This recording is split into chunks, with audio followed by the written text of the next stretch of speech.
This is the first meeting of the Newtown Historic Commission, Preservation Commission.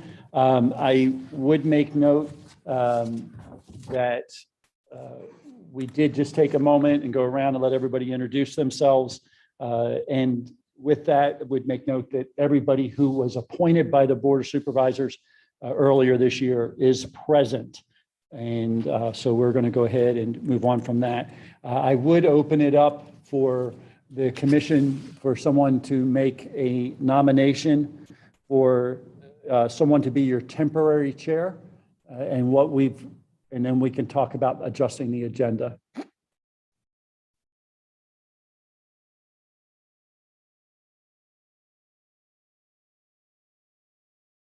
Melissa? Okay. Your mic's on, please. And then go ahead and say it again, please. I nominate Melissa. Okay. I would second that. Was that Chris? Yeah. Okay.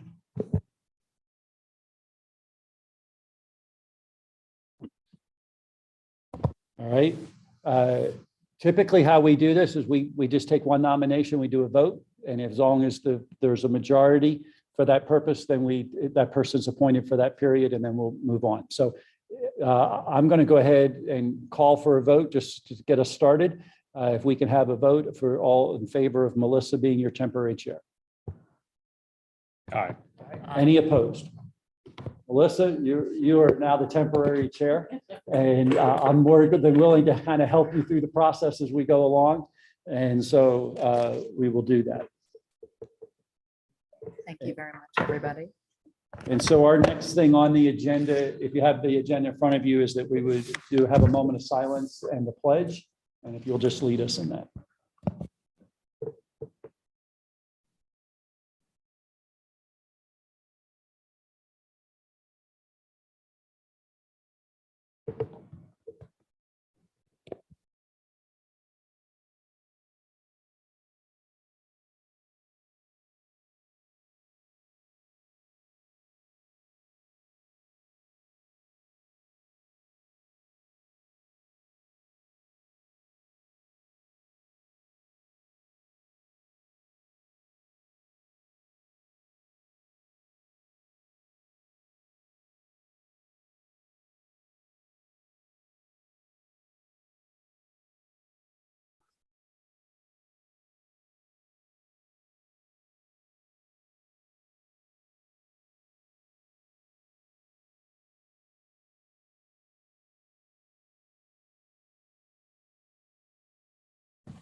To the flag of the United States of America, to the republic for which it stands, one nation, indivisible, with liberty and justice for all.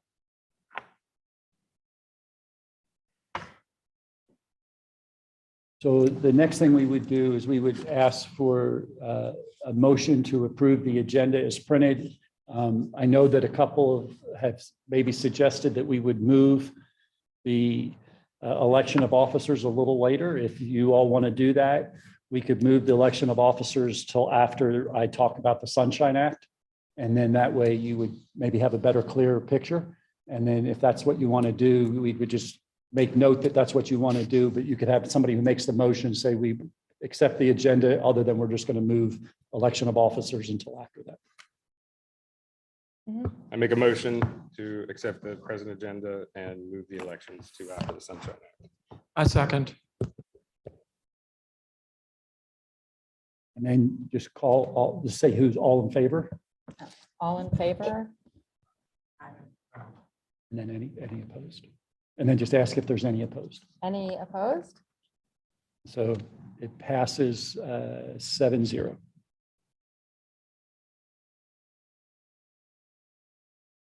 All right, I'm going to go ahead and jump in. We're going to do a quick review of the ordinance.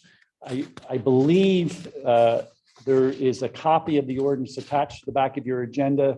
And so I'm just going to go through and point out a few of the things that I think are important for you to be aware of. And as we start moving forward, any questions that you have, if I can't answer them, I will make note and we'll try to get you answers by the next meeting. I'm going to kind of jump a little bit just down, there's basically the intent of what it is that you're to do is pretty straightforward. We're going to get down into some more detail a little bit further down. I want to jump down, if you don't mind, to what it's listed on mine is page 3. I think it's actually page 4. It's page 3. If you're looking at the little number, if you're looking at the other number that's potentially at the bottom, it says page 4 of 21. I want to start with the fact that the Historic Commission was established. Make note that it is a 7-member board, and you were all appointed by our Board of Supervisors.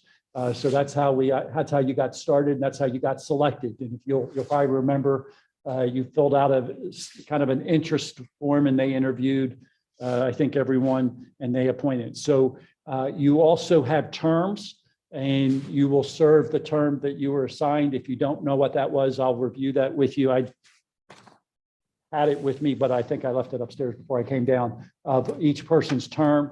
The actual term is, I believe, 4 years, and there'll be 2 that we get replaced every year, except for 1 year, it would be just 1, if that makes sense. And so there's always people rotating off and being put, potentially, I say rotating off, there's no limit to the number of terms you can serve. The board could appoint you every 4 years to continue to serve. It was kind of by almost like a draw of straws for who got which terms the first go round. But that's how we start. And so if there's any question about that, typically a person's term will be 4 years. However, because you were initially appointed, there'll be somebody who will be done at the end of this year. And then there will be 2 more next year, 2 more the year after, and 2 more the year after. And then we'll be into a full, everybody 4 years from that point on. Make sense? Any questions? Okay. And that was talked about in A and B. I would make note, this is a volunteer committee. In the township, there is no pay for this committee.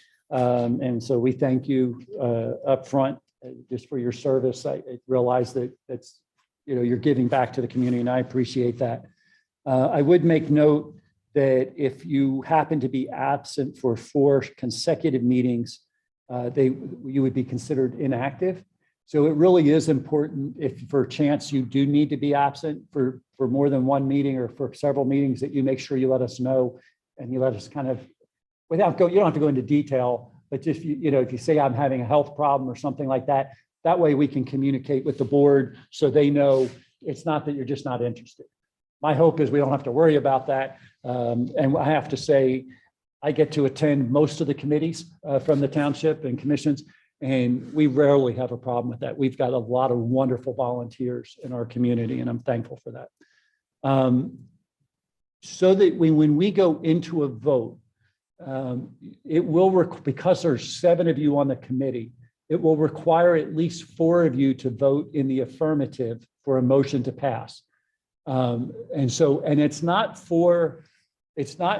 It doesn't move based on the number of people here. You can have a meeting with as few as 4 of you here. That would be a quorum. Okay. But that also means that all 4 would have to vote in the affirmative for that motion to pass, because it requires 4 members to vote for the motion to pass. Does that make sense? So even though you may have a meeting where there's only 6 of you, it still requires 4, just like if there's 7, it still requires 4. Okay, or 5 or whatever. The other piece that I would make note, and all of these, like that was section E. The section F talks about that the meetings will be held monthly. And so as we get started now, we're going to be making sure we schedule a meeting every month for you, and we'll be holding meetings monthly. I would make note on that, we'll be working out a schedule for 2023. We're just right now going to finish out tonight when we get down to the spot of selecting meetings. I'm going to just ask, we'll talk about what would make sense to finish out 2022.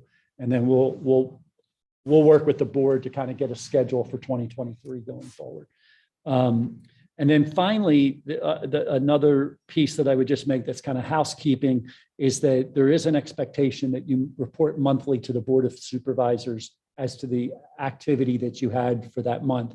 And really that's simple in that whoever you select as the secretary will take minutes and notes.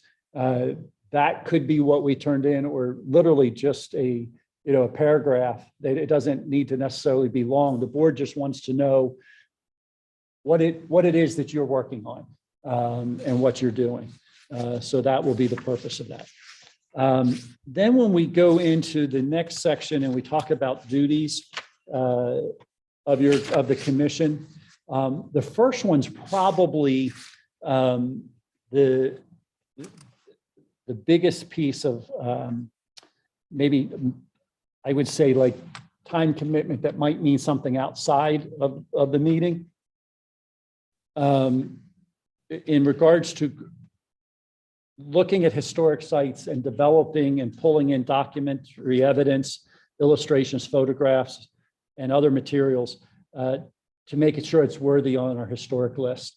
And we'll talk a little bit later. You have the ordinance sets up historic buildings under two classifications. We have I think it's considered class 1 and class 2. And basically we'll talk about what that means. Currently, I think there's 5 under the class 1, if I remember right. And I don't believe there's any under class 2 today. And it would be through this commission out of maybe recommendations of what might be there and how we would go through that.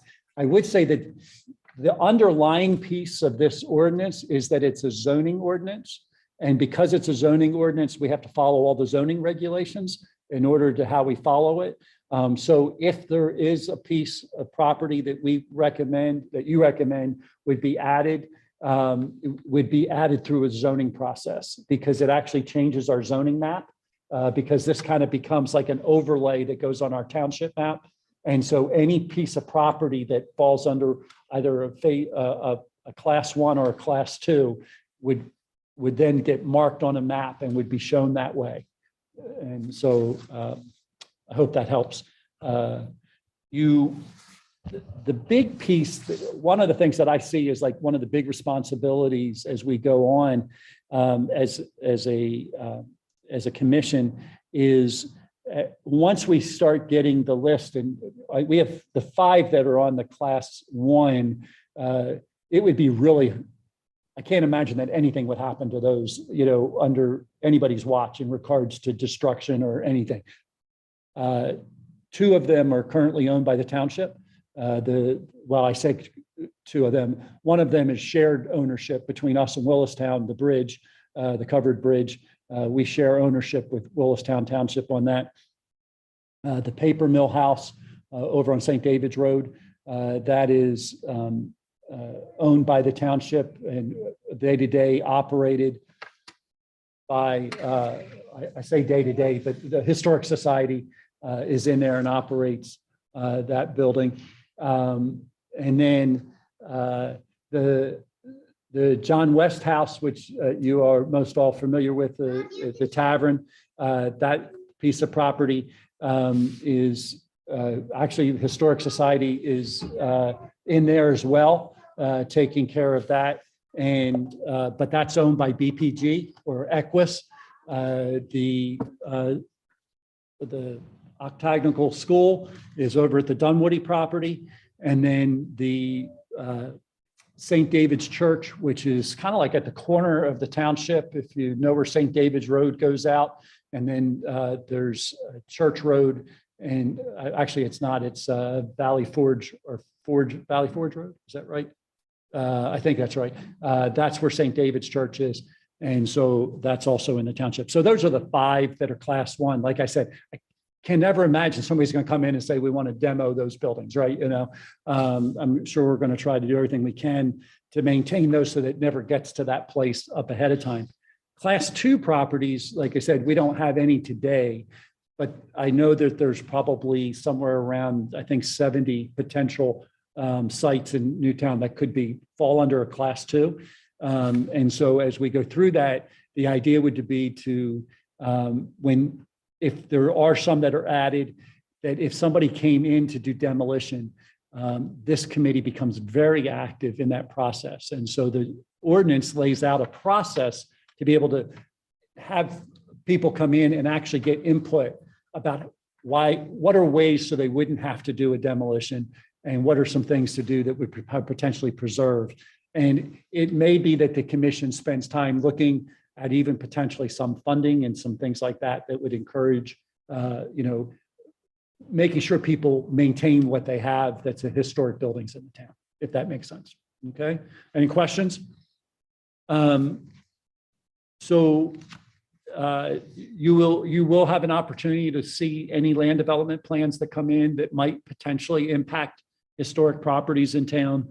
You will hopefully have regular communication with the Pennsylvania Historic Museums Commission, as well as the National Park Service, on resources that could potentially be listed in either one of those. We're going to look for opportunities potentially to add others to those lists over time and moving forward. I mentioned already the demolition area that it was up above. So you will, if there is an application for demolition that comes in for a historic resource, it will come to you before we ever issue a permit for it, for your review. And so that will be the step that happens there. Also, if, like I mentioned, the land development side, some of these kind of are the same. They repeat over and over. I'm down on G right now on the ordinance on page 5. And then I've already talked about trying to potentially, look for assistance, financial assistance. Those are the kinds of things that this group will be doing. You will also be responsible for presenting a yearly budget to the board, looking for things that would be necessary to carry out what it is that you do. If you're looking and saying we need, like, for example, the tree commission this last year requested money for a software to be able to track the trees within the township, and so that's one of the things they've asked for. So anyway, there's things like that might be something that you need. Maybe that you feel like you need to do a brochure on ways for people to maintain their properties that are historic so that they don't get into disrepair. And so there's anything like that. And so those are the kind of things potentially that you would petition the board for. Would make note that the board always gets to decide whether it's in the budget or not. Just because you submit it doesn't necessarily mean that it happens. We experience that as staff. We often submit a budget, and then by the time we get ready to get it passed, we've taken things out or potentially even added things in based on board direction in that way. There's also, if there's any special exception or special exception or conditional uses or variances related to historic sites, you all would be weighing in on that as the committee. I would make note, I've been here about, like I said, about 8 years. There have been several times where we've had different historic buildings in town, some barns in particular, and things like that people came in, and the Historic Society at the time, now the commission will have a little bit more authority, but the Historic Society weighed in. And so it's a good opportunity for you all to weigh in on that and give even testimony at a zoning hearing case or so related to a historic building. If you have, information and you would have done research and know what the value is and things like that, if that makes sense. Okay. Question? Yeah. When the owners of the historical properties submit a permit, Yep. if their property has not been incorporated into the ordinance as only 5R, is the onus to get these on there first because they will not fall under That's correct. any of this? That's correct. So the speed at getting properties put into the ordinance is really important because if they come next week or in a month, they're not listed in here. Actually, it's not to interrupt, but I just want to piggyback on that because I was just making a note about that. And I'll take a step back and just say thanks to everybody for your time, just because I haven't had a chance to say anything. And I appreciate you all volunteering to do this. This is really important, I think, for the township. And I know the whole Board of Supervisors is excited to work with you and get this moving. So but I did just make a note about that because I think, the most important job that you guys have, at least right away, is putting together this list of what's protected under the ordinance. And I think there are certain properties that are going to be sort of more obvious than others, where you may want to consider if it's not under items for the next agenda. If it were me, that's probably what I would aim to do, getting some of these sort of no-brainer properties protected as soon as possible. And then you can always add to the list later. How up to date is the current resource?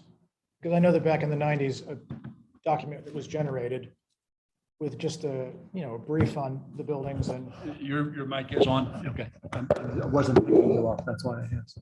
perhaps I was not loud enough. Okay, go ahead. How up to date is that document that I believe has existed in this township, that lists, the current potential resources? So I believe that I believe there's actually two documents that exist. I believe there's a document that exists that was put together by the Historic Society that's separate from the one that was put together by the Delaware County Historic Commission, I think it was.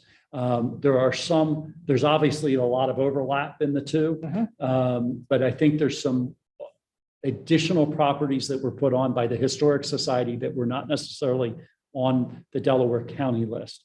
I do not know when that was last updated to tell you that it's 3 years old or 5 years old. I know you do know? Yeah. Okay.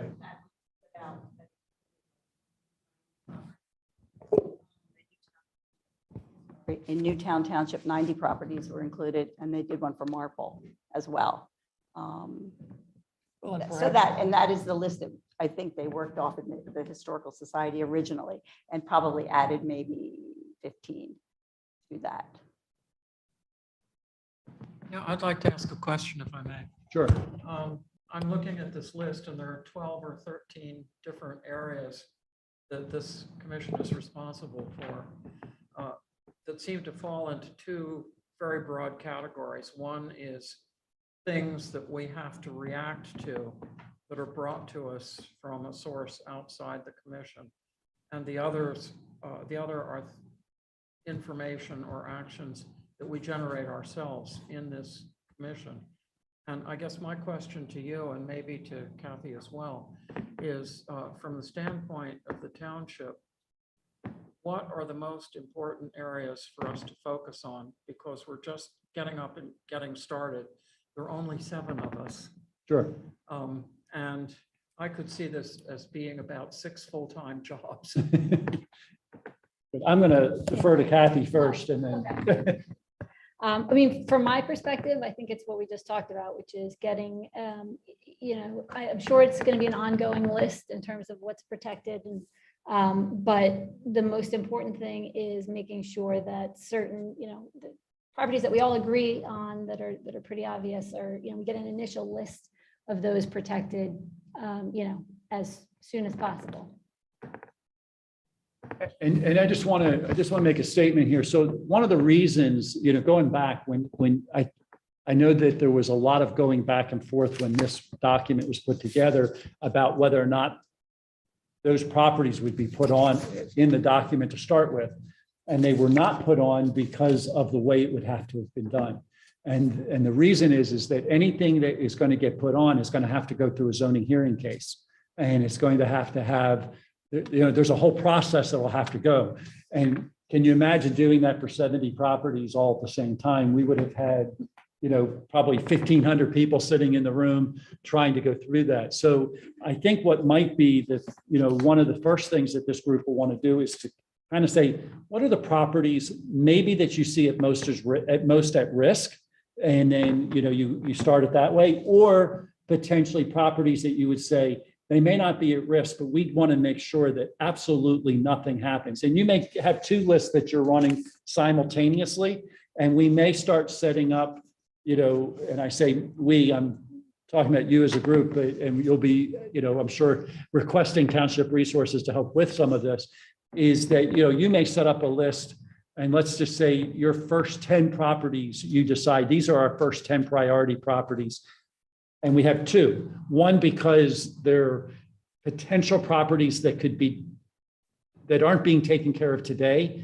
And if we don't do something, that we would lose them before we got to them, even though they may not be as important, or they may be as properties that we would say, if we didn't take care of these, we would say that was a major mistake.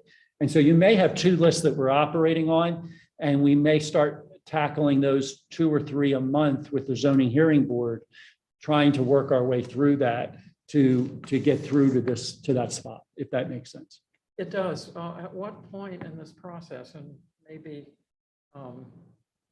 maybe other people already know the answer to this.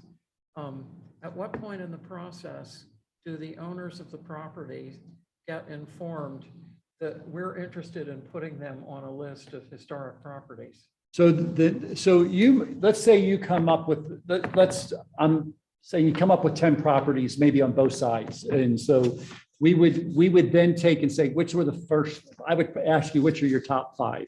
And if you had 20 properties, what are your top 5? And from that, we would then start notifying those top 5 properties. We not only have to notify those folks, but we also have a requirement to notify 200 feet around those properties.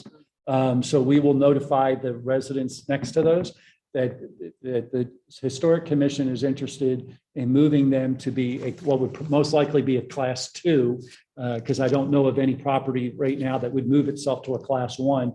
You all may know of something, but I don't know of anything. So there would be a Class 2. And so we would give that definition. We would put a letter together that would go out to not only the property owner, but also the properties around it, because there's obviously impact to the properties around it as well. And so we would do that, and then we'd have a hearing. And there's a whole process that's laid out for that process, and we would do that. And it talks about it on page 8 as well, the process. Yeah, for I notifying. saw that. Any other questions? If I may, and this is just for residential properties. I mean, are we taking ruins into consideration, or are we taking land significant property as well? Historically significant. Go ahead, Kathy. I just wanted to mention that is with most of the homeowners and the property owners when we originally were working on the ordinance. And I think what Kathy said is basically where we found it. The most pressing places, Friends Meeting, Fox Chase Inn, places that everybody knows, and that will be least likely to object would be your first. Residents will be unless they're cooperative, will be the most likely to object. So usually I get the residents, like Karen at the Harrison House, and some other residents. I think even Paul Seligson has a historic house, and they want to be on the ordinance. They want the protection, even though it's not real heavy duty yet. So that's why, but ruins are listed there on the group, and depending on who owns them. I mean, half the time I couldn't find the owners of some of them that are there. But you want to take the willing first, the obvious and the willing that aren't going to come in and tell you, no, there's no point in starting with them. I don't think, I think. Other questions? I have a question. Oops. I'm sorry. Oh, I'm sorry, go ahead. The value proposition for the homeowner to be on the ordinance would be to prevent and to maintain property, prevent it from being demolished and to maintain the property, correct? Yeah, and I think the other piece would be that as you start developing some of what you would do to assist homeowners, like you would go out and potentially say, here's some financing resources that might help you to maintain, what you have. And like, if you had that available for them, as a place to refer to, because there are some grant dollars out for historic properties and for that purpose. And so that would be one of the things that I would think you would want to kind of develop early, to be able to say, if you go and get on here, we will work with you to make sure that these kind of things are available. And it's, obviously we can't promise anything, right? We're not the granting agency. But, if you're committed to help and say, like, we'll either help write the grant, or we'll stand behind it and say, as the Historic Commission, we'll pass a resolution. We'll ask the board to pass a resolution to support it, those kind of things. The other piece would be, obviously, over time, there's a potential for, additional recognition, either at a state or national level, depending on, over as history moves on, things that weren't necessarily looked at with as much value 100 years ago have more value today, right? And so, and that's why, if you'll look, there's some timeframes in here about, like, how old does the property even need to be before we start considering it, and those kind of things, if that makes sense. Thank you. Sure. Can you define the characteristics of class 1 and class 2 properties? In a very short piece, class 1 is anything that's basically on the National Historic Registry. That's the easiest way to say what class 1 is. Class 2 is a little bit harder to actually define specifically, but there is some characteristics in the ordinance that say these were the things that we would look at to determine whether a property would classify as a class 2. It doesn't have to have all of those. And I'm trying to remember the number. It's been a little bit since I've read that section. I'm trying to remember. There is a section that talks about the number that it would have to have in order to be on there. And we'll find it as we go through, but that would be the piece. Says it has to meet one or more of the following criteria. Yes. Yes. And which page is that on? That's on page 8 of 21. Okay, I jumped too many pages. That's probably why I missed it. Item B.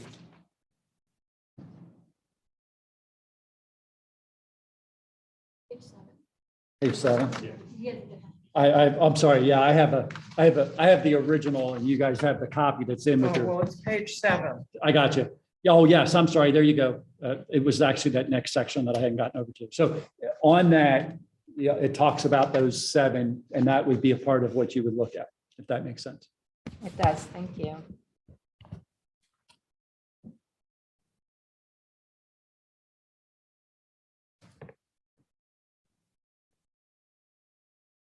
Any other questions regarding class? Just also to clarify, a property under class 1 is much more protected than under 2. A property can go right to a class 1 by having, meeting the criteria to get on the National Register. Right. So some organizations like Friends Meeting are planning to work to do that because they do qualify for it.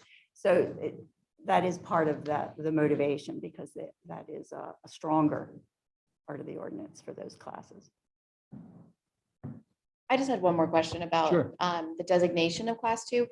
If it's a property that's owned by a person, it's private property or something, does the owner have to give permission for the classification? Yeah, so you can't just arbitrarily go in and say, and that's how we got back to where we were with the ordinance in the first place. Right. Because the question was, how does somebody get on the list, right? And obviously, class 1 was easy because the National Historic Register recognition, it's easy, right? I mean, that's simple. That's already been done. When we start moving into class 2, it is the owner that you do have to go through the owner. You have to have the owner come in. The owner may not agree. But it doesn't mean that you as a group couldn't still petition that it would be added as a class 2 resource. And it would just then be heavily incumbent upon you to show why it needs to be on that list and why even if the owner says no, it would need to be there, if that makes sense. Yeah, Right. I imagine, a scenario, a historic property that's being neglected and the owner is, can't be found, not sure if any, if they're even still alive, like there's just no way of contacting, but, we don't want to see that property Sure. go to ruins because we're Yeah. unable to get in contact or get permission. And we do have a section in the ordinance that talks about demolition by neglect that we've tried to protect to keep that from happening as well. But I'm not saying it won't happen. We have people that allow their houses to run down pretty far.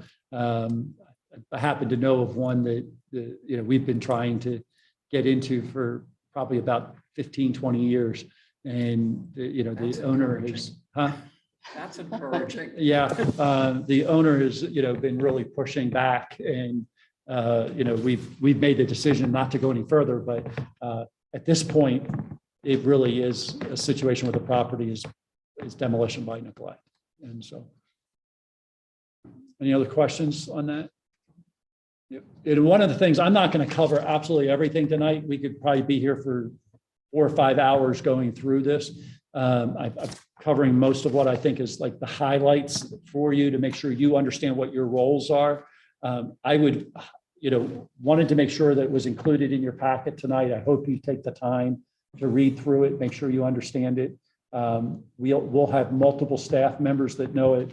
Obviously, our board members will know it. The solicitor will know it. So if you come up with a question and I'm not sure of the answer, we'll make sure we get you a good answer.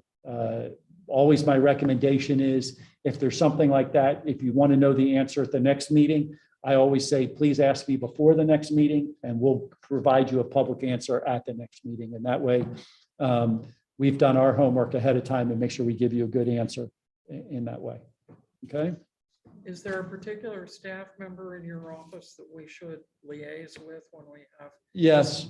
So initially, for purposes of agenda and kind of getting you started, Steve is going to be the person who's that part of it.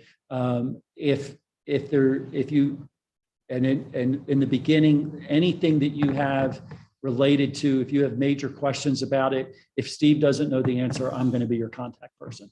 Eventually, it will probably be Steve moving over, who will be your key person going forward.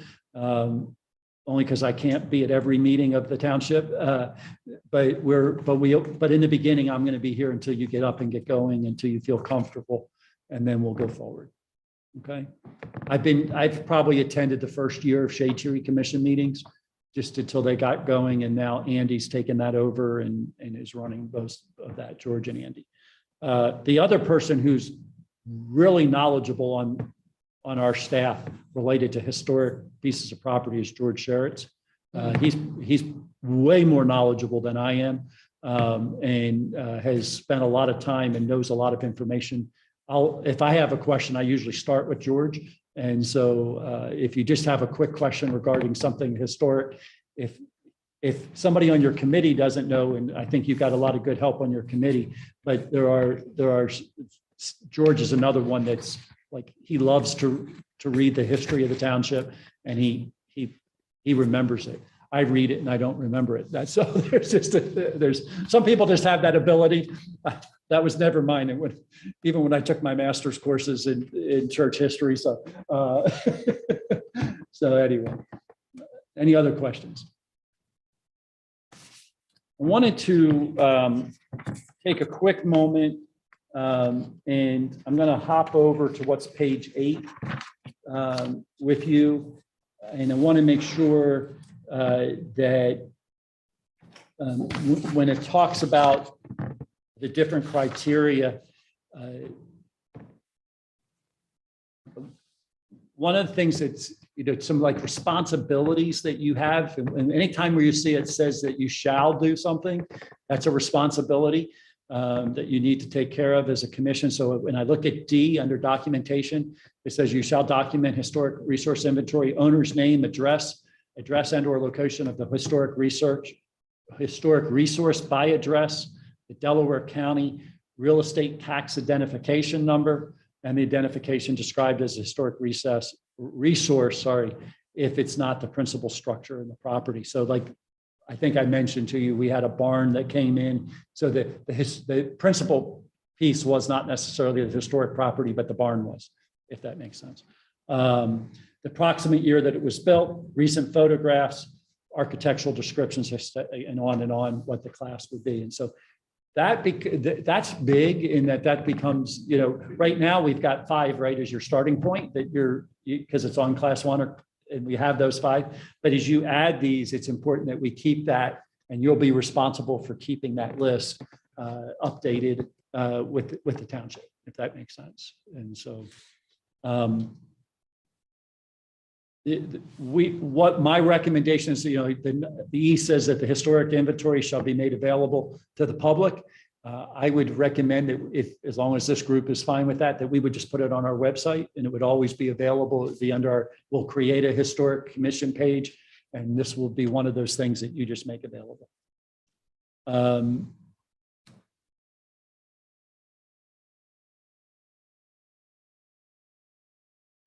Note down here on number F, the procedure for getting a property. A property may be posed for designation or removal or change in classification, either by this commission, by the Board of Supervisors, or the property owner themselves.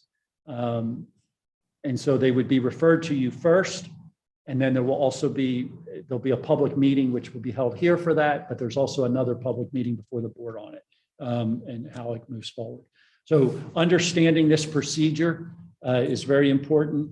There's at least a 30-day open window that we have to follow before the public meeting, and that you would have, and that we would send notice to the owner, and then also the owners on the street address the property in question.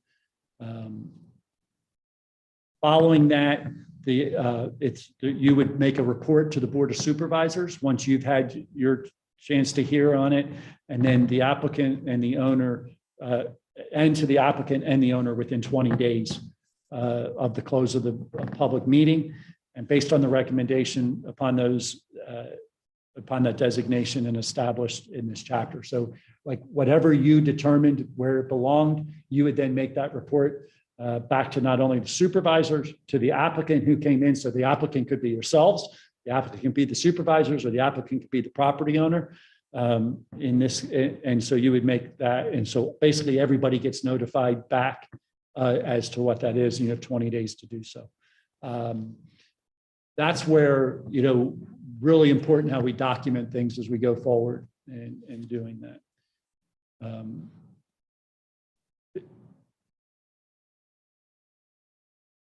And then once you do that, the board has to take in, as you start adding different properties, the board would then add it through ordinance so that it becomes on a permanent record for the township, if that makes sense.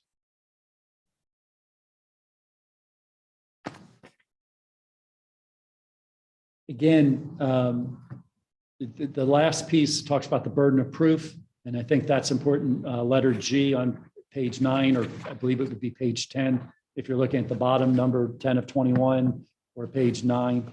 At the very top, the letter G, it says burden of proof. The proceedings to either add, remove, or reclassify a property as an historic resource. The burden of proof is on the proponent of such change. So if a property owner, let's say that you come and we get to add a property and it's agreed to add a property, but the property owner 5 years later wants to just remove it, they have to prove why they should be able to remove it. And so you would very likely, one of the benefits of the way this is done, as you build your cases as to why a property becomes a class 2, on here, if you keep that documentation, it actually makes it very, once it gets added and you have that documentation, it becomes very strong, even going in the future of why it would ever potentially get removed, unless it would move from a class 2 to a class 1. Obviously that, it might help make that happen, if that makes sense. Any other questions about the ordinance? I just wanted to make sure those were the main things I wanted to cover. There's obviously a lot more that we want to read through and make sure you understand, but those were the main things I wanted to cover tonight to kind of get you started.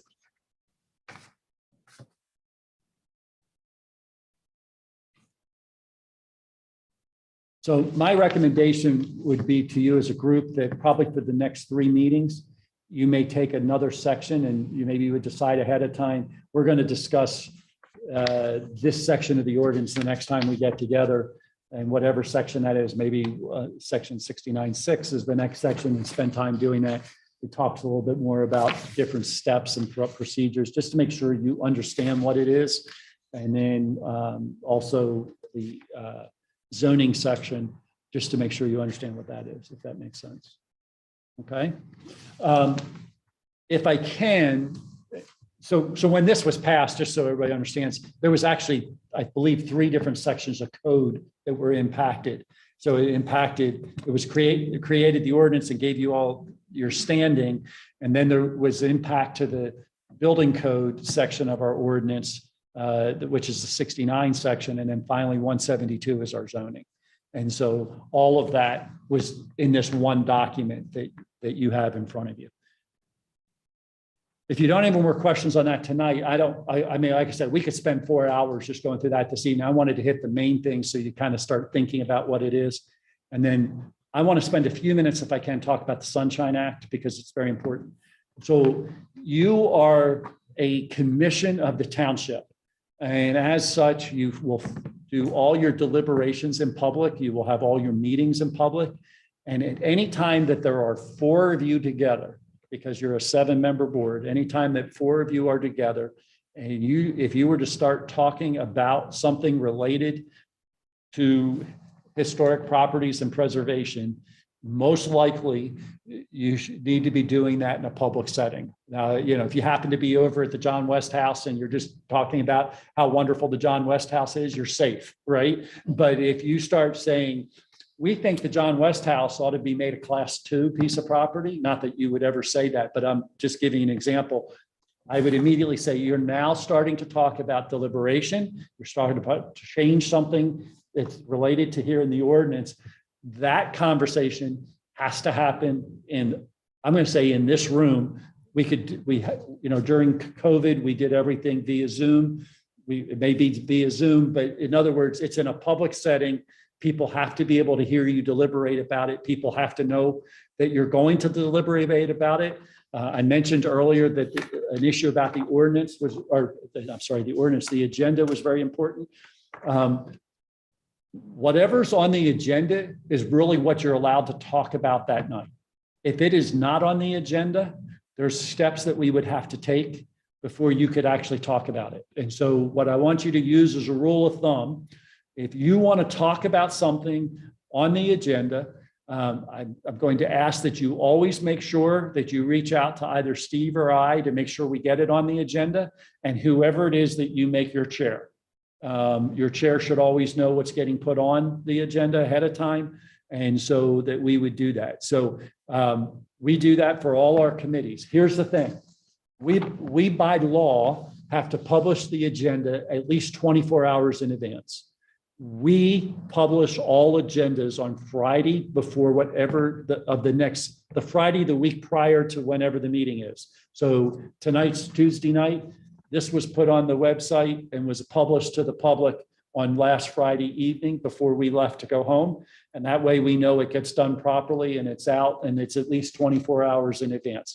If something came up, let's say on Monday afternoon, somebody found something that just really needed to be on your agenda because you just found out about it and it's essential that you all take action on it. Somebody's getting ready to destroy a historic property and you want to make sure that you stop that from happening. we can add it and do that. We could even add it that night if we absolutely had to, but there's all kinds of requirements that go with it. So I always say, we want whatever we want on the agenda to discuss, we want it on there prior to the meeting. And we always publish it the Friday before.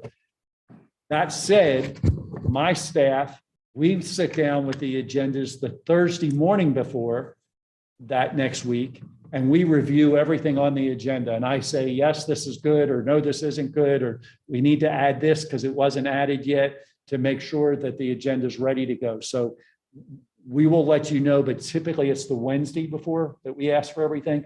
So it's the Wednesday before, the week before the meeting, that we ask for everything to be on the agenda, so that we can make sure that we've reviewed it. I always look, the big thing that I look for is how it's worded, because if you'll notice, items 8.1 and 8.2 just says we're going to review, and there's no action being taken by you. 8.3 and 8.4 allow for you to take action because it's discussion and possible action. So, and sometimes it may be as straightforward as saying you approve this permit or you don't approve this permit. That may be what's actually on the agenda as an action item that might be before you. So to give you some ideas about some of what might be on there.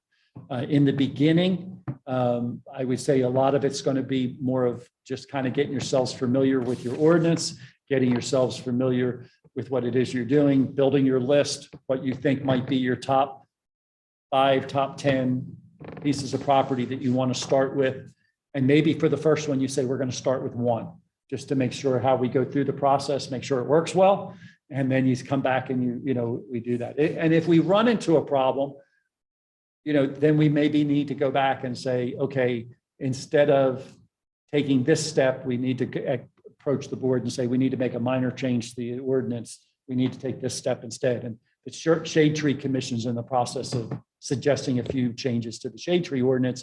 Now that they've been in place for about 1.5 years, they've run into some problems. And so we're going to address those problems and make a recommendation to the board that way.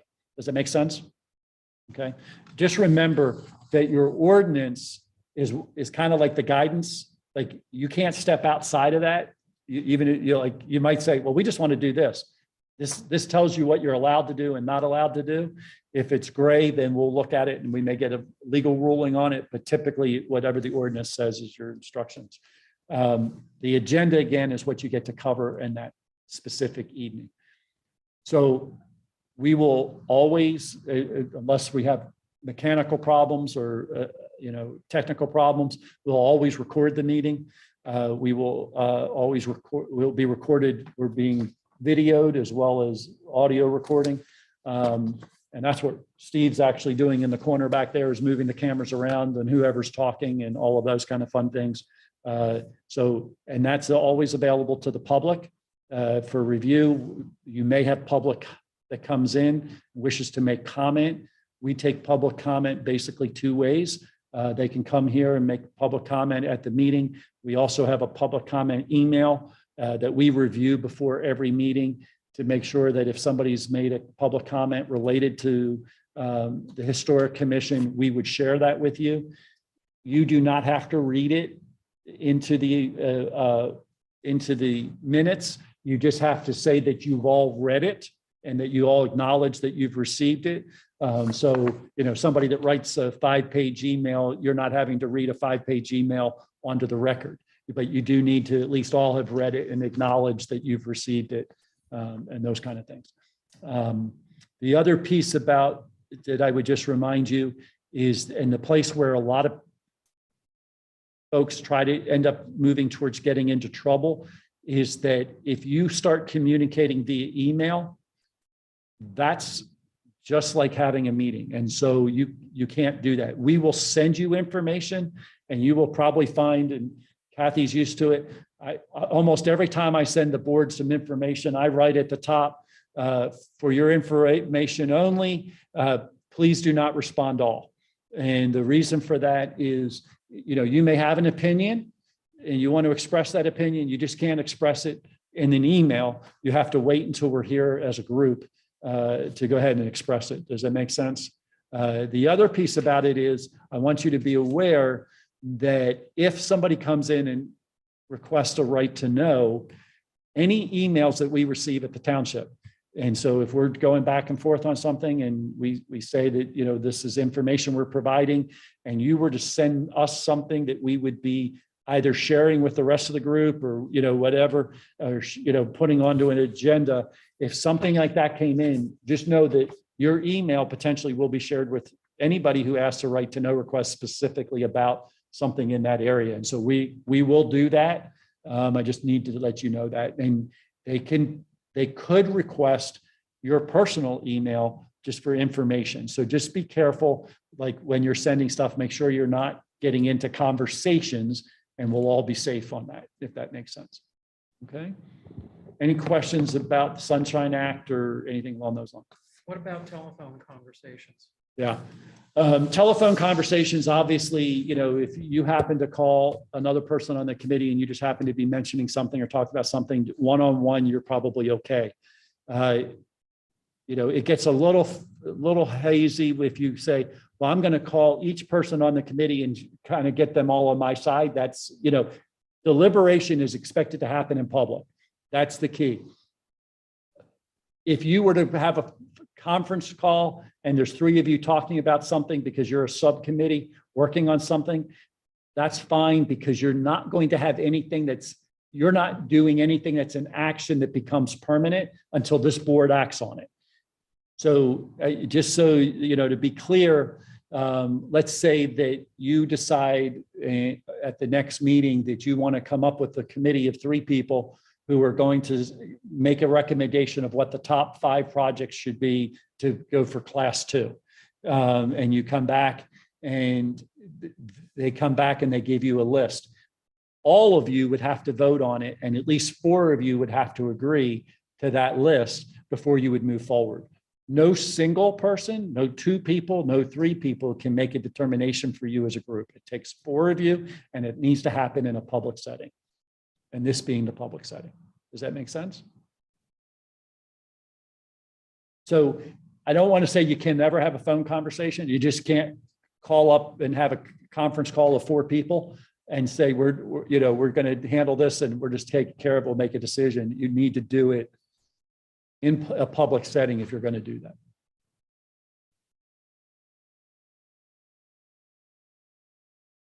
Those are the main things. The other thing that I will tell you is once you select your chair and your vice chair, I haven't had as many this year just because we've had some problems with scheduling, but I typically meet with the chairs and vice chairs of all of the township commissions and committees and boards at least once a quarter.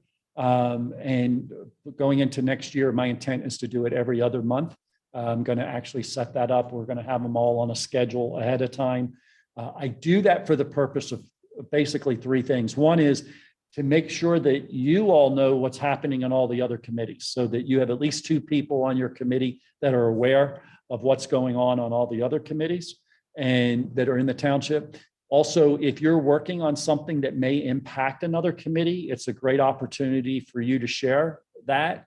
If you're having an event, you know, maybe you want to make sure that people are aware of something, and you maybe partner with the Historic Society on something to, you know, just make people aware of what you're doing, or a historic preservation of some sort.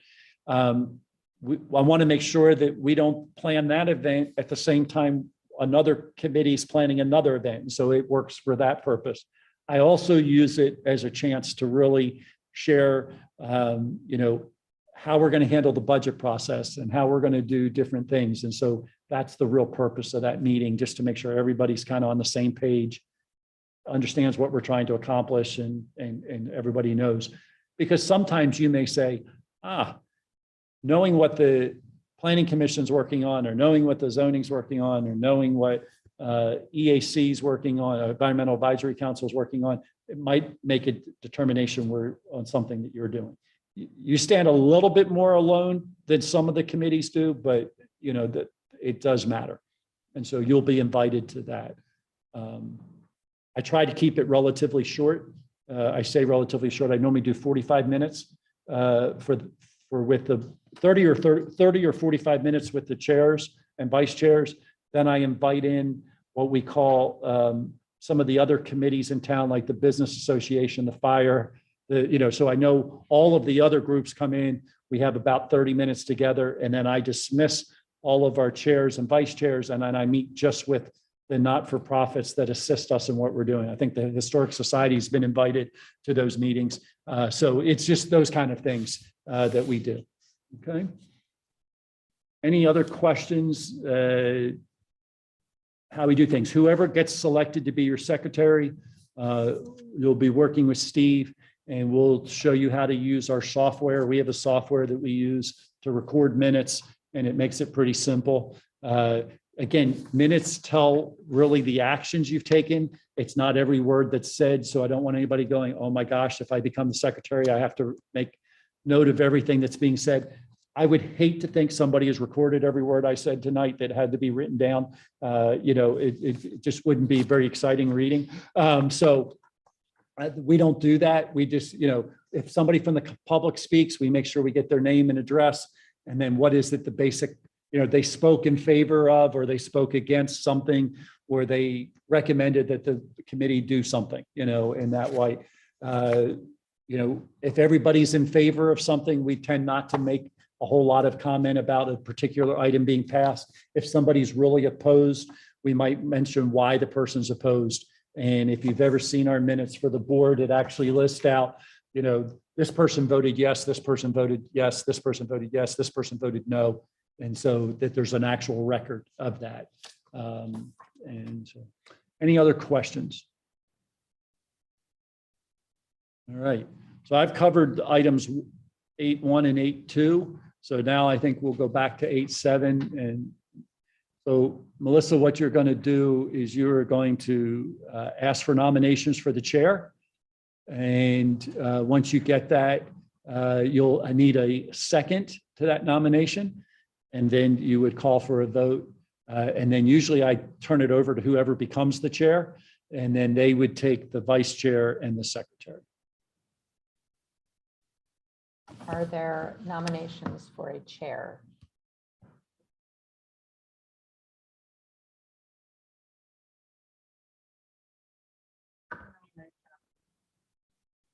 I nominate Kathy.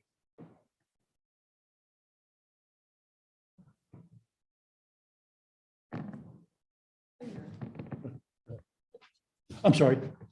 Next up here on the second. Okay. I think Kathy's saying she can't, or no. Yeah, I wanted to. Yeah, she's going to decline. Yeah, absolutely. Yeah. Thank you so much, but I have to decline. Yeah, you So don't, no one has I thought to, you we're not might- forcing anybody to do anything. I want to be a worker bee and work really hard, but I don't want to take on I have the responsibility with the historical, but I'd love to do the work behind it.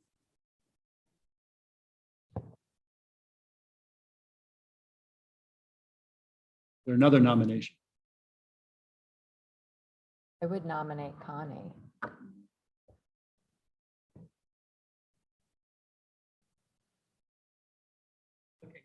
I am. I think your background and just your knowledge and your background, I think you'd be a great chair.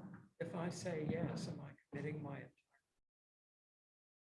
The next 32 years. No, no, typically, so just so everybody knows, in January, we're going to get to do this again.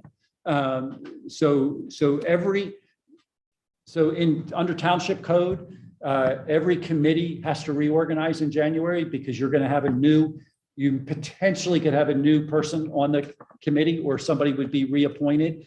And so just so you know, in January, when we meet, you're going to see a very similar type of an agenda where you're going to appoint a temporary chair, and then you'll select a new chair. So actually, this is probably a good time. You have about 3 months, 3.5 months that you're going to be chair before you could say, I don't want to do it next time. Okay, then I could run. And it might give, that would give everybody a chance to get to know each other, get a feel. And there might be somebody who steps up and says, oh, this is right up my alley. I would love it.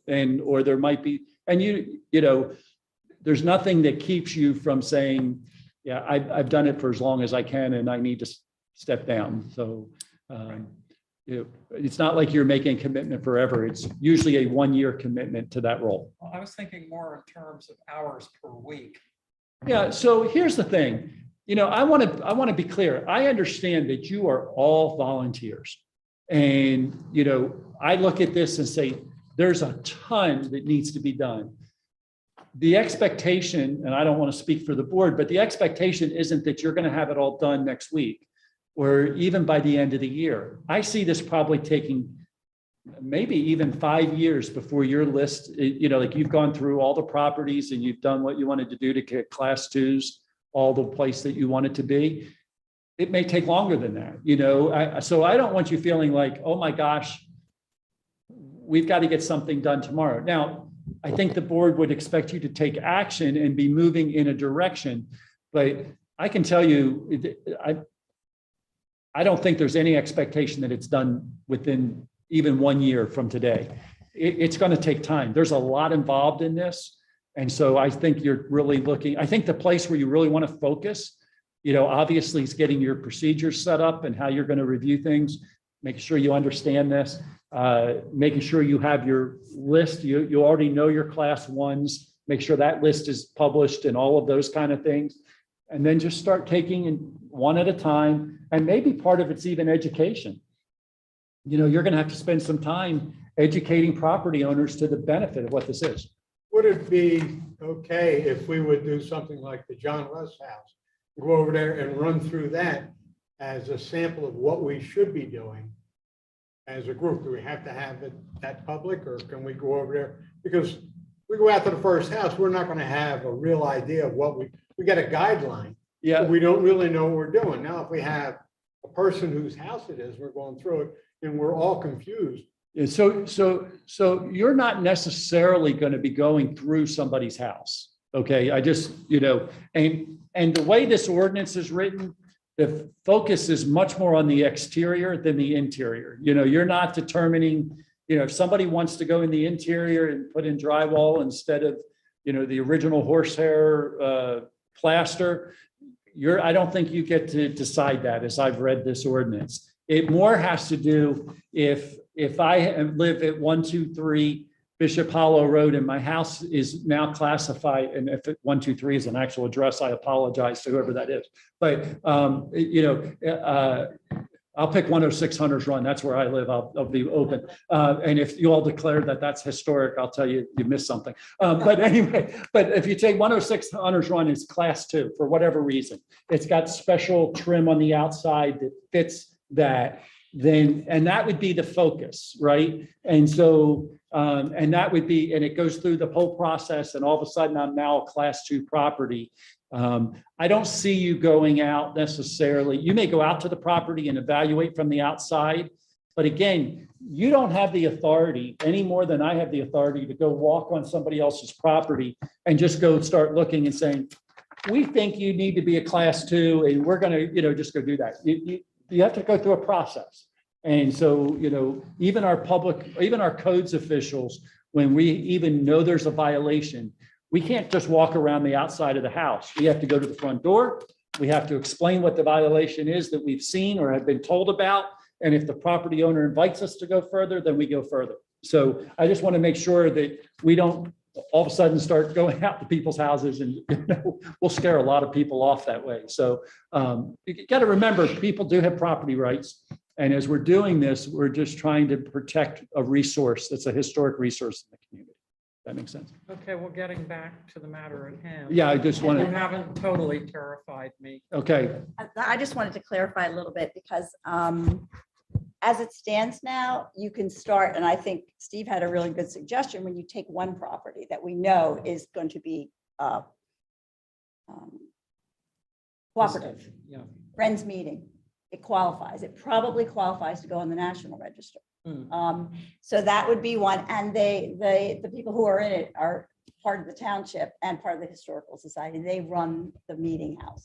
So that would be one that would be an easier to start with, because you're going to have a cooperative group. So, and then you can go on to other properties that are like that. But I mean, I think that that's the smart way to do it. And then you go through the whole process learning on that one.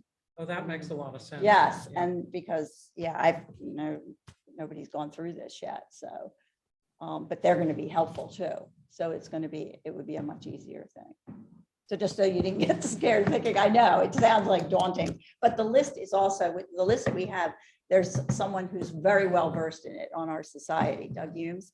He just lives in Marple. Yeah, but- well, I'm sure I'd need to pick your brain. Well, he knows everything about all the properties, which ones would be the easiest to get put on there, so. And I There's would a just lot of mention, resources for you. It's not as hard as yeah, it sounds. I would just mention the chair's responsibility typically is to make sure that we have a full agenda for the evening, of what we need to accomplish. Make sure, you work with staff on that. The other thing would be, once the meeting starts, you're actually running the meeting, you're keeping the process moving.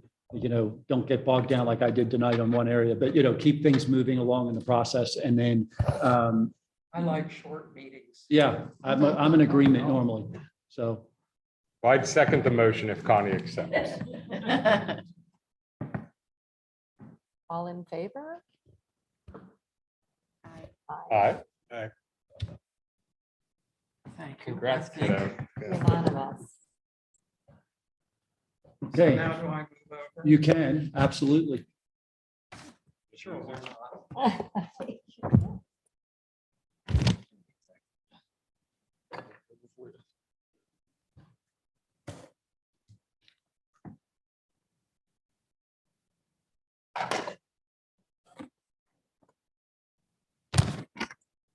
Is there a mic up there, Steve, already at that location?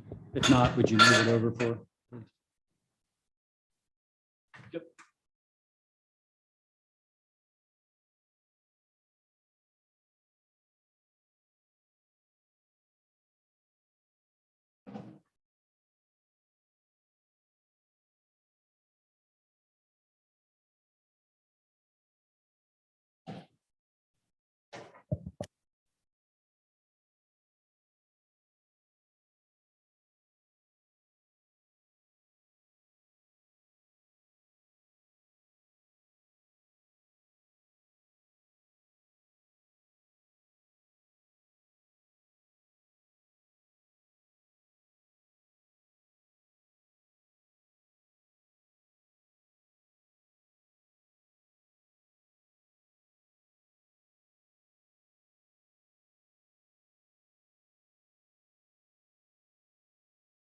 Thank you.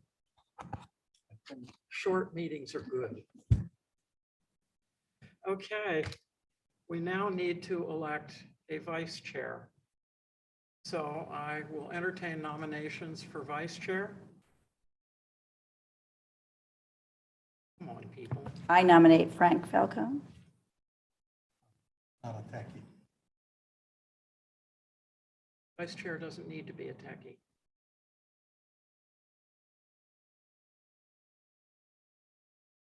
That might help him. You said you're not a techie? There's no need to be a techie for vice chair. It would just, the role of the vice chair is to pick up if the president is unable to, or president chair is unable to perform the duty for whatever reason. Chair's on vacation this month, the vice chair would run the meeting and make sure that was done.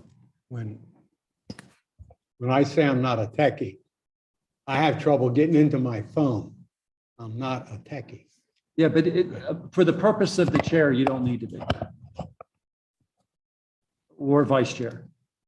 The person that probably would be the most, would be the person who's the secretary, who's taking minutes. They would be the person that accesses the software to put is that right? They access the software? Yeah, they access the software in that way. Everybody's going to have a log on to the software, so you can print off your agenda and get this ahead of time if you wanted to. And it'll be sent to you via email. And I think you just click on it and you go right in and get it. I know it happens. You do that, right? It's pretty easy. When I say I'm not a techie, any information I get out of this thing, I contact my daughter and I ask her to get it out for me. Okay, When I say I'm not a techie, I have trouble getting into my phone. I hear you. I'm just saying, when you run it's a matter of whether you can run the meeting or not in the absence of the chair. That's the issue. Basically, all you would need to be able to do is run the meeting if I get sick. I could probably do that. So there you go. Stay healthy. Uh, It's only till January. All in favor? Was there a second? I I'm sorry. second the Oh, motion. second. Thank you. Vince, Aye. I will learn names. I'm not good at them. All in favor? Opposed? Thank you. I could have done opposed. Okay, now the interesting one, nominations for secretary. I would nominate Chris Wilson. I was nominating you for secretary.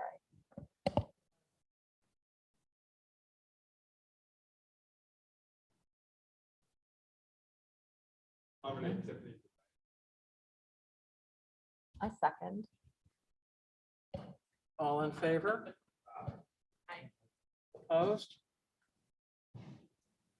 We have our slate. All right.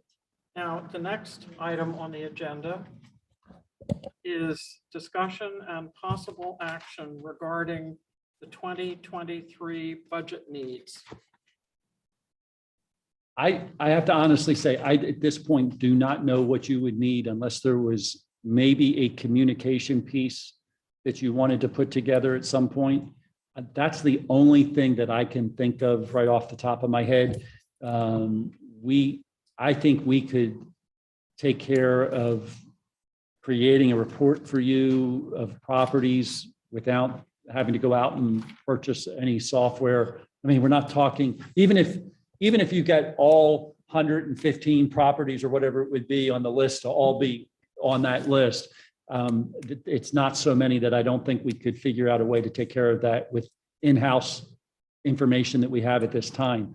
But I could see potentially, if you wanted to put together a short thing that you might hand out at like the farmer's market or someplace else about who you are and the value of historic preservation and something like that, that I could see being done. I don't know of anything else unless you have something in your mind, Kathy. Is So there, I don't know enough about how the township budgeting process works, but is there any possibility of just designating a small pot that is unrestricted that we could call on if we needed to?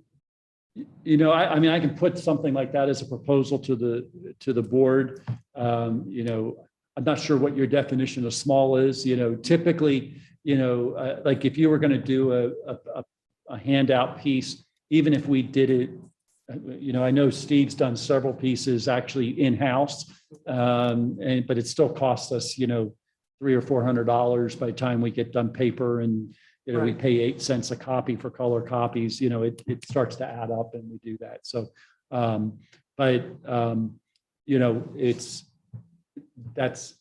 yes, we could do something like that and just say we usually give some direction of how it's going to be used. And if it's not a large dollar amount, the board's probably, would say, yeah, that's fine moving forward. But and particularly your first year out, you just don't know where you're headed. And I get that. Well, is this Right. another item that we can revisit in January?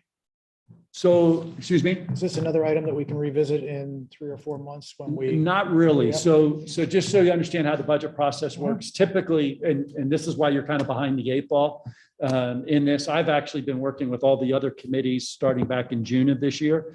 The board will be reviewing actually, they've already started reviewing the budget for 2023. They are now in the process of kind of this next Monday, they'll be looking at all what I call the sub funds, all the funds that aren't the general fund.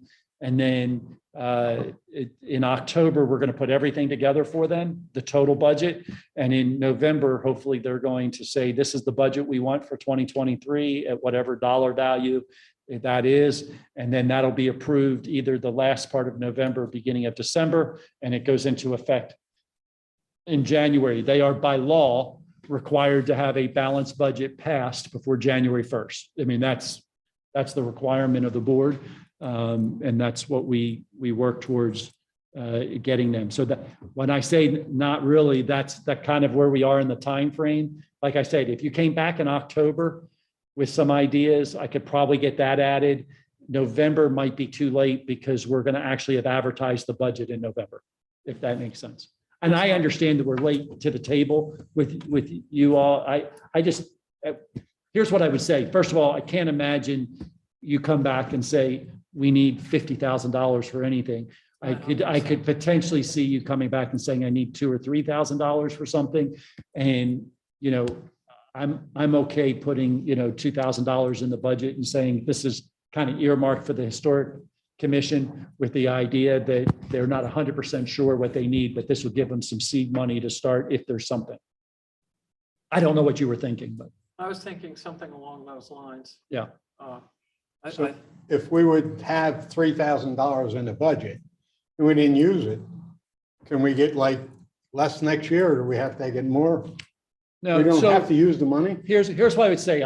Here's what I always tell people. Think about the budget is we have a direction that we're heading in for the year. And so one of the things that I will recommend that you all look at some point is our strategic plan. The strategic plan kind of spells out the direction that we're headed, and particularly related to what the importance with historic preservation is. It talks about some of that in it. And so when we do the budget, we tie everything back to the strategic plan in what we're doing. And so asking for some dollars for historic preservation is easy because it's in our strategic plan that we want to preserve historic resources within the township. So by going specifically to your question, you may ask for $5,000 this year, but next year you only need $1,000. I would say only ask for $1,000. You may ask for $1,000 this year, but next year you need 10 because you're 10,000 because you're doing a very specific type of project. We do that all the time. We don't determine a budget. Well, you had 5,000 last year. You can only have 5,000 next year.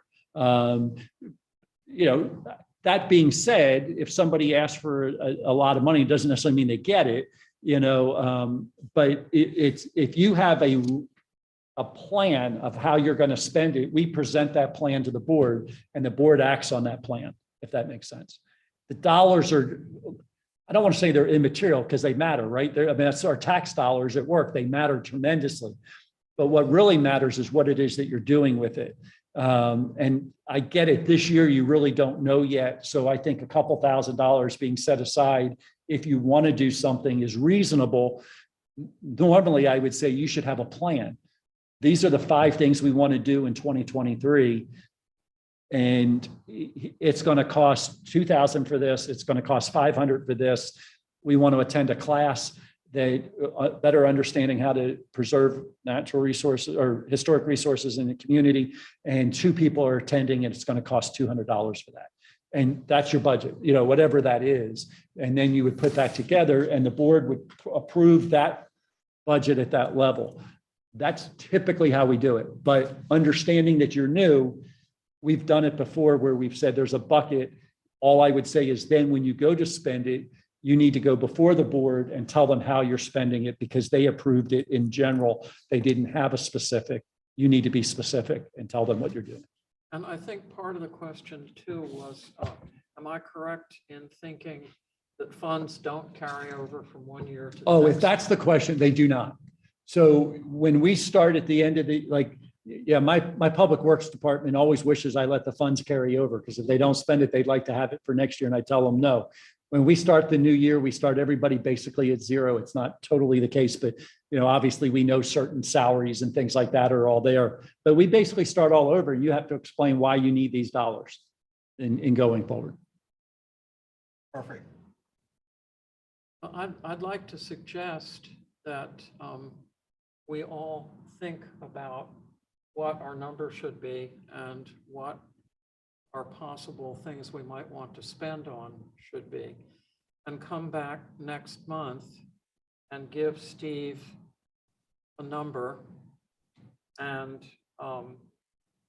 if we can I like the idea of a pot because I don't know about the rest of you, but I don't feel like I know what I'm doing yet.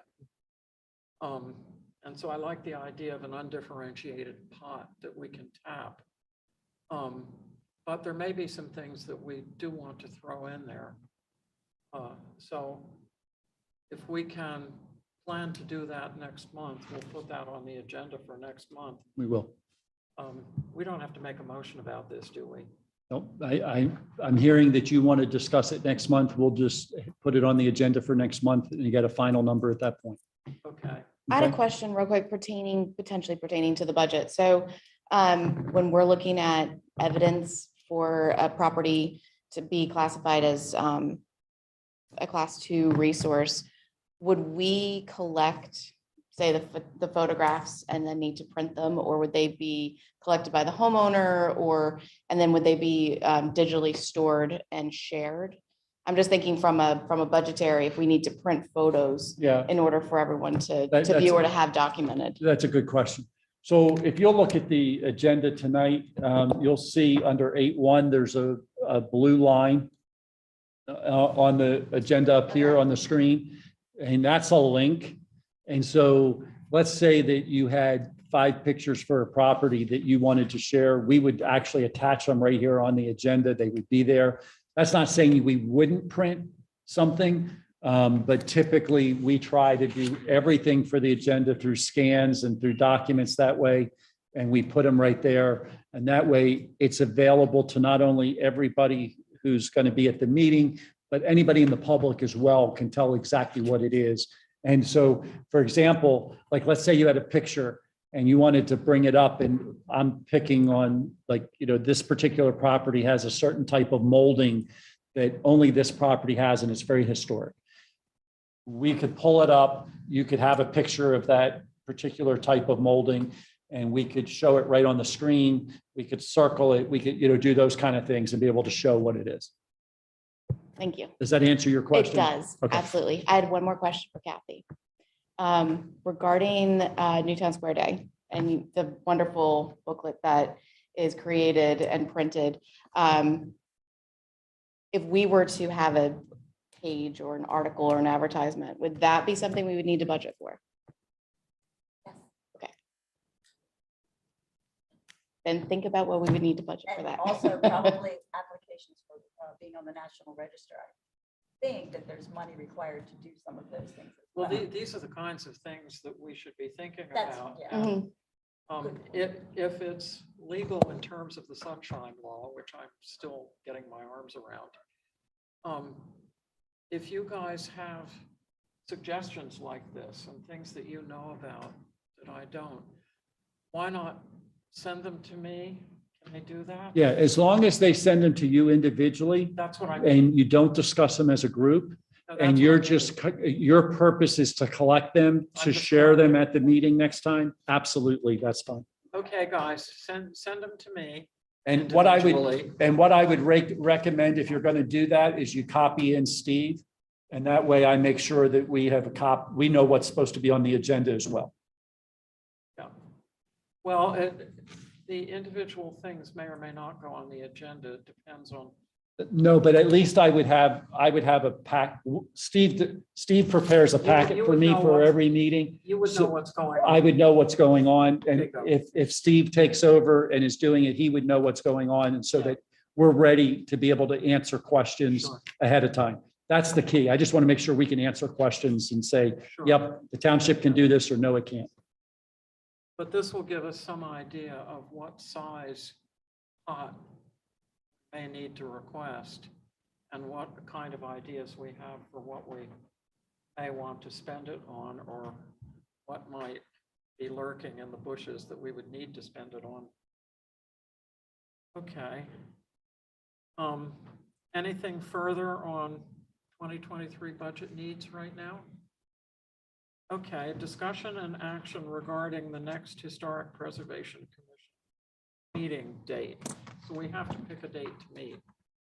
Can I also just make a note, and obviously I want to be respectful of everybody's time. I think when we were talking about how much time investment is going to be required, obviously I think the initial investment is going to be a bit more, and then eventually, once you've got a list established and It's really dealing with applications. It's going to be probably fewer, I think is fair to say.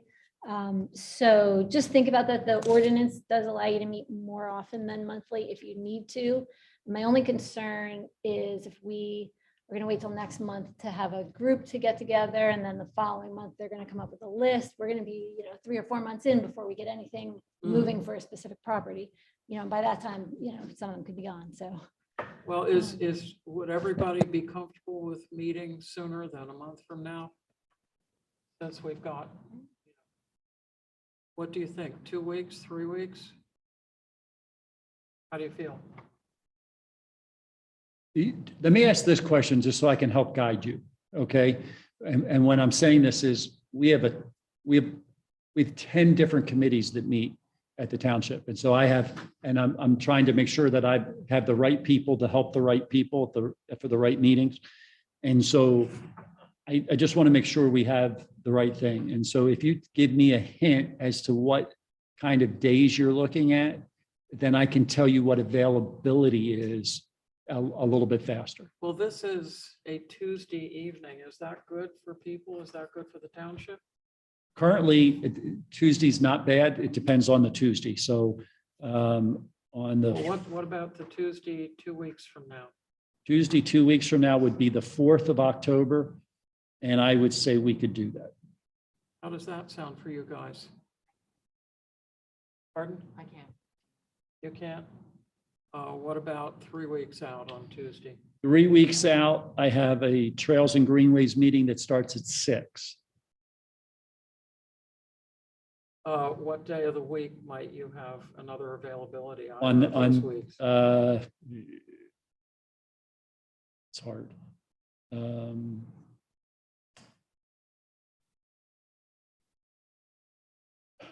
If we started earlier, I potentially could do the 20th.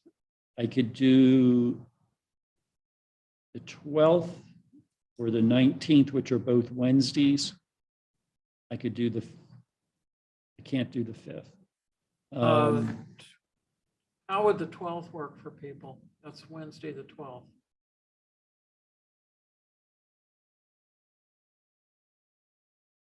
Okay, Wednesday, the 12th seems to work for everybody, so let's do that. 7 PM, Steve? I'm happy to meet whatever, I mean, like I think in the it's, beginning, I know it's going to take a little bit more to get going. Probably your meetings are a little longer than what you might have in the future. Something to think about.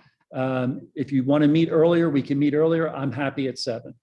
I can do as early as, I have some meetings that start at 5. So it's up to you all. yeah, we got some people who are comfortable.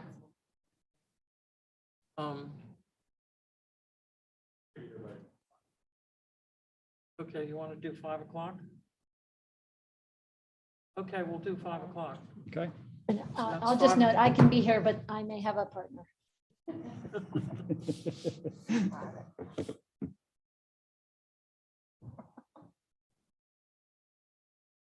And Steve, do you put out the notice of the meeting? Or? So yeah, so what I'm going to do, because I want you to think about what you think you're going to need. We'll talk about your meeting schedule I'd like you to think about what you think you need to do between now and the end of the year. I don't expect you to do that tonight. We have to advertise the meeting. And so I have to advertise it in the paper. I would prefer to advertise all the meetings between now and the end of the year at one time versus advertising each time. And the reason for that is typically an ad costs us $40 or $50.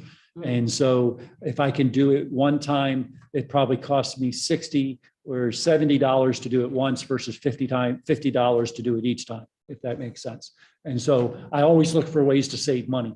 And what will happen when we get to January, and I'm going to be working with the board on this, you'll probably have a set night going forward and a set time, and you all just know what it is and you'll plan towards it and those kind of things. And we'll do that. And then if you need an extra night, then we'll add it, but you'll have a set night every month. Mhm. And then if you need more, we can add more to do that. Okay, we'll have to figure out how to work this out. Yes.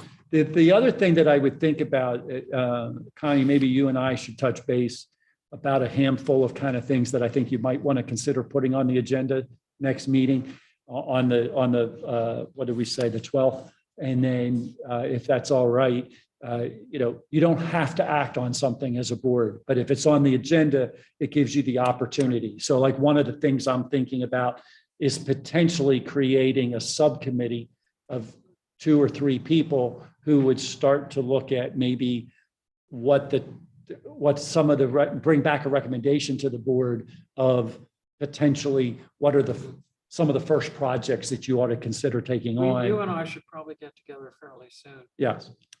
So there's some ways that you can do work without having to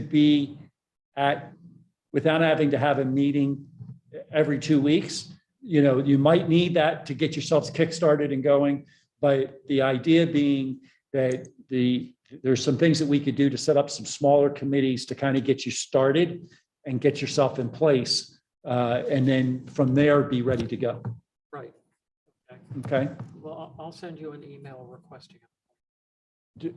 Send it to Steve Send and it to Steve. yes, he will make sure that it gets on my calendar. Okay, Okay. will do. And can the existing old documents with potential resources be shared out with the team? Absolutely. So we can start getting an idea of where things are and what might be the interesting things? Yeah, I have one, well, the one that's very lengthy, I'd have to get it abbreviated. That's the planning of Delaware County. Okay. Planning Commission's original. So I think we have a document that just lists them, so I can probably send that to everybody. If you will send it to Steve Steve. and then Steve will distribute it to the whole group. Okay.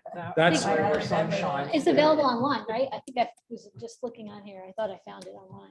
You just by did. searching. Where did you find it? On our Uh, website, we always had it, but Well, I've gotten off that page because I was looking at something else got related taken to it, but there was a PDF and it was several pages with the addresses. okay. I'm sorry. Where did you say you found it? I have to do the search again because I've already gotten off the page. Okay. Um, I have the original pamphlet from the Delaware County Planning Commission that I can, but it's very lengthy and has a lot of other things in it. But there are a couple pages that will just list the first 90, but then you probably found a more updated version. So let me talk to Doug and see what, Oh, is this it? Is it NS, let's see if I have the right one.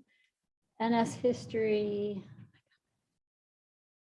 Literally just, oh, here it is. nshistory.org. It says. it should be an inventory. It's got like street number, address, site name, date, all, it's like a 3-page PDF. I can send you the URL. It should be on our website. It used to be, and I thought that's where I had it on there, so I didn't know. nshistory.org. if Right, what that's it our website. says. Yeah, so it's on there. So anything like that you would like to have to go to the group, what we would do is we would send it out to you, but we would also probably put it on the agenda just so that it's attached, so that the public is looking at the same exact document that you're looking at. Okay. And that's one of the things that I always try to make sure that if you're using something as a resource, so that if the public wants to make comment, they've had a chance to see it. And, obviously, if we get into something that's proprietary or something that is is asked to be kept confidential, then I would work at that. Just understand there's very little that as a township government that we can keep confidential. If the public requests it, we have to provide it. Mhm. Well, and those documents they're out there. Yeah, They're not a exactly. secret. Everyone knows they exist. Mhm. Yeah, This Yeah. this Just one that you getting have on the harder to find. website has like the folio number, like has pretty much all the information required in the ordinance already. Yeah. I have a real quick question. Yep. Does Okay, this so group- bringing us back to where we were, if I can. Mhm. They're all, I everybody didn't see the reorganizes. No, I know, but I don't see them on ours. Okay, bringing us back to where we were so that we can get out of here pretty soon. Our next meeting will be at 5 PM on October 12th. And we'll have to work on setting up meetings for the rest of the year. So probably something will come out from Steve about that after I've talked with Steve. And we'll get your availabilities and see what we can work out. And hopefully we can come up with a schedule that everybody can come to all the meetings between now and the end of the year. Okay. Public comment. We don't have any public.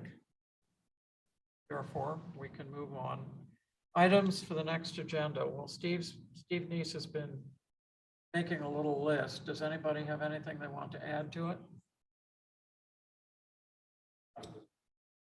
Pardon? Not at this moment.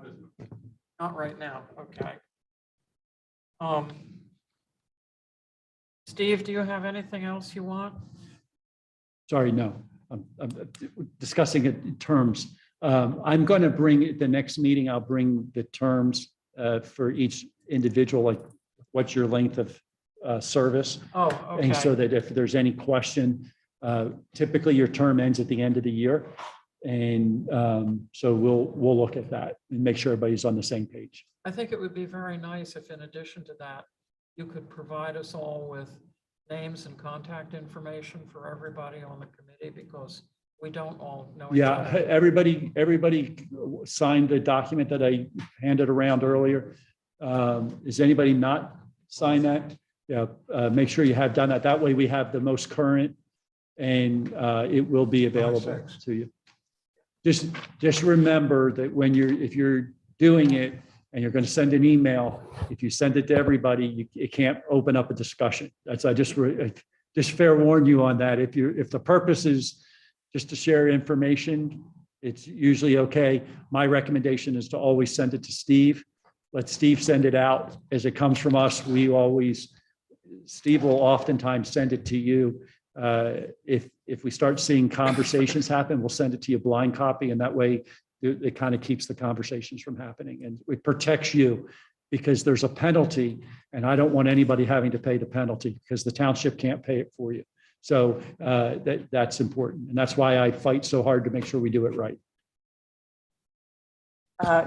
Question on shared information within other, like zoning and other committees about imperiled buildings that we may not know. Is there a way that we get shared information if a developer or somebody is intending to demolish? Yeah, so Down the road, once. we might want to move that property up, Sure, So that's what I was I will just fair warn you that once the application comes in, right? even if you want to move it up, once the applications comes in, it's kind of protected. So I just want, you want to be ahead of the application. So I don't that, think you can add it after, once an application's been in. You can't add it to the list after that point, right? Correct. So that's why I was saying for ones that we're concerned about, probably want to move it forward pretty quickly like now. So would we be privy to who's applied? yes, you can be. We will make sure going for, our codes department is going to have a lot of different places they're sending information to. So, but this will be one of the groups that they'll send it to if we believe that there's a historic property on it. And so if it happens to be, if at the next meeting, let's say that you say that the list of potential historic properties is the list that you're sharing, that you're going to share with us. And the whole group determines that that is the list of potential properties that you would like to be notified about if something comes in, then you would take and make a motion as a group to do that. I would give it to our codes team, and they would then, when any application came in for those properties, you would be notified. Does that make sense? Am I answering your question? I think I'm in. But Yes, yeah, but they okay. would still, they would still receive the application. Or they could still put the application. yeah, there'd we be no, can't like, stop. delay. We can't stop an application. But once it's in, we can't stop them. the You other can't way. stop the process. But look, here's what I got to say. Except- You Pressure. can't make it a second class. You can't go and make it second class and all of a sudden have it there. But that doesn't mean that you can't speak and say, you review it. Let's say that, and I don't know, but I'll pick a property that I know. The township decides we're going to tear down the bridge. We're tired of taking care of it. We're going to tear down the bridge. I mean, that's not going to happen. So please don't, everybody at home, come back and say, I better pick that property because I know nothing's going to happen to it, right? So we're committed to protecting the bridge. I'll be very clear about that. But let's say the township made that decision and it wasn't on the list. You know, it is on the list, it's protected, it's on the National Historic List and all that, but let's say it wasn't. That doesn't keep you from speaking about it as a group. You know it has historic value, and so you could say, we think it should have been on class 2, it never made it there. But the reason why it has historic value is this. What I can tell you is it has no, you can't stop something from happening because of that. Even if you look at this, you're not going to stop a class 2 from being demolished. You're only slowing the process down, right? If you really read the ordinance. But the key would be that you speak to it and you speak to the property owner and you say, look, there's some options that are available to you. There's some resources that are available to you if you will maintain this. And here's what those options are. And that's the reason why I think that it might be important for you to have some of those options ready to spell out so that if somebody's doing that, that you can have that conversation. The advantage of being on class 2 for you is that there's what we call this cooling off period. Before they can act, they have to come to you and they have to tell you that they want to take it down, and you have an opportunity to give them those resources and do it. Just because they're not on a class 2 doesn't mean you can't take an action, right? You as a historic commission can say, we think this property is valuable. We're going to speak to the we're going to speak to the property owner, and we're also going to go on record at the Planning Commission and the Board of Supervisors about it, and that's fine. There's nothing that says you can't speak about property that's not on 1 or 2. It's just that, yeah. So I just want to kind of say, we can notify you and you would know ahead of time. And let's say it gives you a chance to just speak to them and encourage them to consider something else, because that's basically what you're doing. Once they're on this list, they're required to go through the process. That's the difference, if that makes sense. Okay, anything else from anybody? Steve, thank you very much for giving us quite an education this evening. I'm sorry that it takes so long. I know everybody likes short meetings and tonight was not it, but I know it was going to be a little bit to get us started. Right, absolutely. And you've been wonderful. I appreciate it a lot. And I'm sure everybody else does too. May I have a motion to adjourn? Motion to adjourn. Second?